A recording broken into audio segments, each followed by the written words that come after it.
anybody can have a go at these sort of things. You have got a special workshop coming up, sort of themed for this time of year. Yeah, now that's nothing to do with glass or mosaic. That's silk painting. And a couple of years ago, I did some workshops in schools to explain to the children about World War One, and it was quite a challenging idea to think about how to do that without frightening them.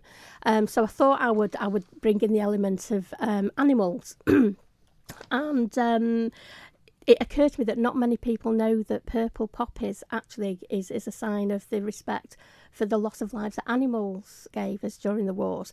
Now, I always wear my red poppy because nothing would ever, stop me from doing that, because, yes, we need to remember them. I also wear a white poppy for peace, but the purple poppy, the lesser-known one, is for animals. So this workshop at the Hub is a free workshop, the Hub in Port Erin, and it's going to be a silk banner, 100% silk, and people just invited to paint in the red, the white and the purple poppies, just as a community activity, and that banner will then get to be used by the Hub to do whatever they want with.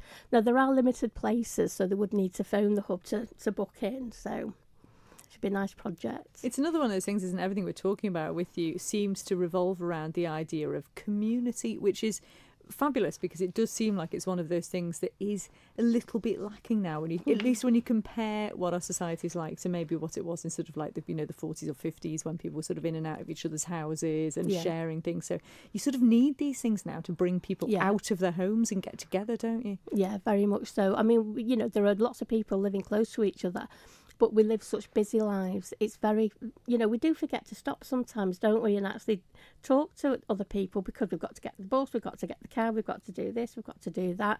But community is so important. And I don't know whether you've heard of Stone Soup, an old folk tale, which is one of my favourites. Oh, I've remembered it now. You got it, haven't you? Stone Soup. Go on, you can relay it, but yeah. Oh, I love Stone Soup. I mean, it's a folk story that, all over the world they've got the different types. But basically, you've got a little old lady going into a village, and there's a stream, and there's all these houses, and there's been a famine. And the little old lady knocks on the first door. She's got her coat around and she's got a trolley behind her. And she says, I hope you can help me, but I'm starving. Have you got any food? And they're saying, look, we're really, really sorry, but all we've got is this big carrot and we need this to feed our own family. We're very sorry, but we wish you luck. And the old lady goes on and she knocks on each door, and each door's the same story, but with a potato or an onion. So after a short while, she sets up and she puts a fire in the middle of the village. The stream's passing by, and she's got this big pan that she fills with the water from the stream. She throws a stone in it.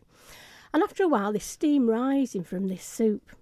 And one by one, the villagers come out and go, what are you doing? She said, I'm making some stone soup. Do you want to try? And the first villager goes, oh, yeah, it needs something. She goes, it needs a carrot.